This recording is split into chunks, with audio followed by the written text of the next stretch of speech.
Whoa, hey. Oh, I didn't see you there. Oh, wow. I'm Clifford today. Yeah.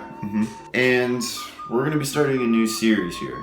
I know I keep on coming out with all these new series, but they're just going to be regular things. But I realized that there were some topics that I wanted to bring up and talk about outside of, like particular artists or particular songs. Maybe I wanted to talk about something a little bit more general. And so I'm going to make a series for that. And it is going to be called IMO. I'm sure you're all wondering what IMO stands for. It's quite simple, really. I think my ostrich is sleeping. So, I've only been doing this little thing, whatever this is, for a little while. I've only uploaded. This would be my third video in the whole Christian music review type video. My first video was the Newsboys United album review, which you can check out on my channel. And one way that I used to promote that video, which by the way, it's doing pretty well in terms of views, I posted on a bunch of different Facebook groups that I'm a part of, and I'm not mentioning any names because I'm not trying to bash on any groups. That video, it had a mixed reception, let's just say, and it got a lot of negative feedback, which is fine. This is not me making a video, complaining about the haters, because that's just not me. I don't care, honestly. And honestly, for me to be doing what I'm doing, reviewing music, I should be expecting of haters and people who don't agree with my opinion, because that's fine. I'm not trying to make anyone agree with me. I'm just sharing my opinion. However, with this negative feedback that I got from this video, and I'm sure that other people have heard it before, there just seemed to be a common message in the comments. Not the common message, but just one of them. Some people just didn't agree with what I said. But there seemed to be a group of Christians who believe that you shouldn't critique Christian music. You shouldn't review it. At least you shouldn't give it any negative reviews or anything. And what I say to that is, pardon my French, to think that Christian music is just so above being able to be critiqued or reviewed is just ridiculous. I've participated in this program called Fine Arts, where Christian high school students participate in this program where it's kind of like a Everyone's Got Talent kind of competition, but it's not a competition. It's meant to help build people up in their talents. I've been an evaluator for those things. And it's basically the same concept. Are we not allowed to view a Christian fine art presentation and give our feedback? That's just wrong, and that's just incorrect. And I've written down 3 main arguments that there seem to be supporting this idea, and I'm going to be giving my rebuttal. I'm going to be preaching to you guys tonight. This is going to be sermon style. So I got 3 main points for you guys that you're gonna want to jot these things down in your notes. First argument: Christian artists are doing God's work, so you shouldn't question that. That's just that is incorrect, and I will rebut. Is that a term? Rebut? I will respond with this: do you think that preachers and pastors and speakers and any Christian leaders, do you think that they should not be questioned? Or are they also just too holy to give any negative feedback to? Because, the Bible encourages, to look out for false prophets and to test spirits and to question everything. That applies for preachers, speakers, for pastors, and for Christian artists. Christian artists are no different. Just because they sing about God doesn't mean that they can't write anything that's bad. I'm not even just talking on a technical sense, but maybe a theological sense. Who knows if Toby Mac could write a song about how God is within all of us, and we just need to tap into the inner God in all of us. That would be pretty bad. Of course we should question that. So I don't think that there's anything wrong with even going to the technical aspects of like how here's how you could make this song more creative. Here's how you can make this song more interesting musically. There's nothing wrong with that. And just because they're doing God's work doesn't mean that every one of them have any business doing that. I'm just saying that I feel like that there could be some people who are doing this thing in the name of, in the name of the Lord, when they had no business doing it in the first place. They weren't ready spiritually, they weren't ready emotionally or mentally. God wills it! That's all I'm going to say about that. Argument number 2. Any particular Christian song could minister to someone. So if you give something a bad review, that will hinder its ministry. See, this argument, I get where they're going with this. Because yes, of course I agree that even if there's a song that I don't like, that doesn't mean that someone else isn't going to like it and that it's going to minister to them. There are plenty of artists that I don't like that are very popular, that a lot of my friends really like, and it really meant something to them. And that's fine. All I'm doing is just giving my opinion and just sharing it with the world and, opening a discussion. And there's nothing wrong with that. If I don't like the new Lauren Daigle single, I'm just giving an example. If I don't like the new Lauren Daigle single, but you do, that's great. And it also comes down to, I just think that God can use anything to minister to someone. God can use the most secular song to minister to someone's heart if he wanted to, because he's God. He doesn't have limits just within Christian music. All right? And to say that if you give something a bad review that it will hinder its ministry, no. I mean, why do you think that I show clips of the songs in my reviews? Is because I would like people, if they're watching the video, to develop their own opinion as they're watching the video. Or they can just, go look for the song themselves, listen to the whole thing, and form their own opinion and conclusion. People don't listen to me.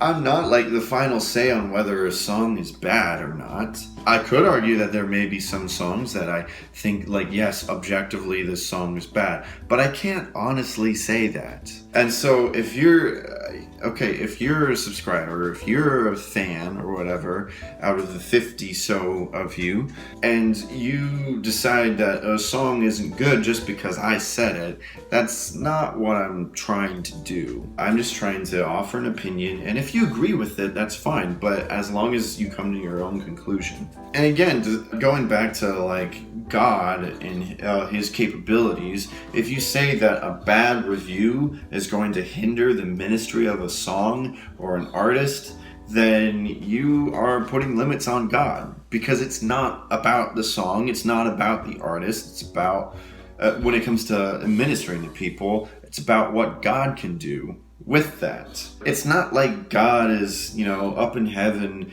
and thinking oh no, Clifford gave a bad review on the Mercy Me album, now Jason is not gonna listen to it, and then it's not going to help him get through his divorce. It's not God. Let me give an example. I've been writing songs since I was a kid. That's just been a thing that I've always loved to do. And maybe, 7 years ago, I wrote a song called Do Not Fear. And I played it at a church once that me and my family were visiting and filling in for, because my dad is a minister. And I played the song for everyone. Objectively, it's a bad song. Compared to all the stuff that I've written now, it's pretty bad. You don't have to be afraid tonight. I'm gonna be here by your side. I'm reaching out, put your hand in mine. I'm not letting go tonight. And then, I don't know, maybe a year later, we came back to that church doing the same thing. After the service, a woman came up to me with her phone. She was playing a video. It was a video of me singing that song from before. I was like, oh, wow, oh. And she was like, I had surgery recently, and this song helped me get through that. And at the time, I was just like, whoa, I made a huge difference. But the thing is that that song, in my opinion, was bad. However, it was still used for good. God still used it for good, and that's great because he's God. Argument number 3. Christian music is beyond reproach since it is inspired by God. It is holier than secular music, so there can't be anything wrong with it.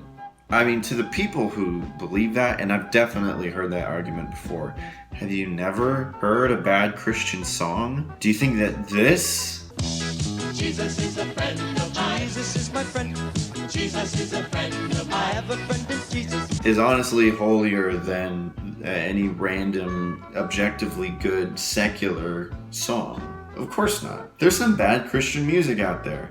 You cannot deny it. And here's the thing about like people who make this argument can be the same people, you know, like, oh, you shouldn't criticize Christian music. Those are the same people who will say that like Christian metal is of the devil. We made the mark of the uncreated God. So what should we fear? Like that's just being hypocritical because it's music that you don't like or can't or don't understand. And plus, who's to say that all Christian music is inspired by God? How do you know that the biggest Christian song at the moment isn't just some songwriter just trying to get money and just getting together all these cliche Christian terms and putting it into a song to make money? I mean, that actually happened before. Not because the person was greedy or wanting money, but Toby Morrell, who is the lead singer of a band called Emery, and also the co-host for a podcast called The Bad Christian Podcast. In an episode of the podcast, he was challenged to write a Christian song in 30 minutes. Because his band Emery, they mostly make like emo, alternative, rock kind of music. But he was challenged to write a Christian song in 30 minutes using all the, Christian cliches, Christian music cliches and tropes. And he did it. Last week, we actually put him up to the challenge with John Mark McMillan, and he said he's tuning in tonight to see if Toby did it. But I asked Toby point blank, but in front of him, I just thought it was so classic. I was like, I love my best friend because he couldn't be dishonest. I said, Toby, you mean to tell me that if we give you 1 week, you will write a worship song that should be able to smash the charts and be successful? And he kind of put his head down a little bit, and he's like, yeah, I can do that. Okay. So I will say this. Obviously, there's some skill when it comes to writing music and writing songs, and but I want to say that this is probably the easiest job I've ever had in my life. Let me go one step forward, just for transparency for the Lord and all that stuff. I wrote this song probably about an hour and a half ago. Take it away when you're ready. Don't rush yourself. Your words can move the mountains, even when I can't see the way. But here's the thing, is that they made a full version of it, like recorded a full version on it and put it on iTunes. And what do you know? It gets in like the top 50 of Christian songs. It beats artists like Hillsong and Chris Tomlin. Like people ate it up because it sounded like a Christian song. You are welcome here. You are welcome, God. Let your blessings rain down. So that's just, an example to show you that you don't know whether Christian music is really, whether it's all inspired by God. And to say that there can't be anything wrong with it, that's just wrong. And that kind of brings me to my main point about all of this, is that Christian music is man-made and therefore is liable to be faulty. God doesn't write Christian music. People do. Men, women do. And since we are imperfect human beings, we're able to create imperfect music. People just need to realize that. And that's what reviews are all about, I don't make these review videos because I'm trying to blast other artists and, bash them down and tell them that their music is terrible, no matter how negative I come across. My goal with this is to help make Christian music better. There's a video on YouTube that you should definitely check out by Josh Keefe called The Problem with Christian Music. And I really love how he goes into how God is the creator of the universe, so why shouldn't our music be creative? I don't know about you, but I'm not seeing a whole lot of that in today's Christian music, where it all sounds the same.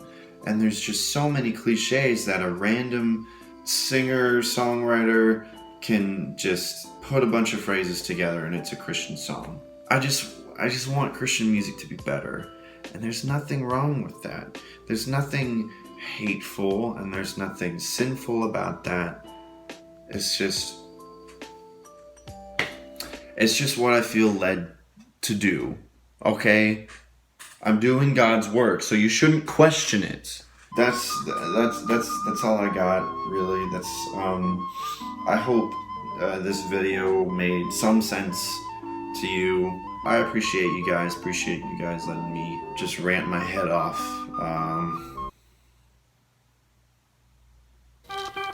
Hey guys, thanks for watching this video. In just a few seconds, you're going to be seeing some link to some other videos on my channel right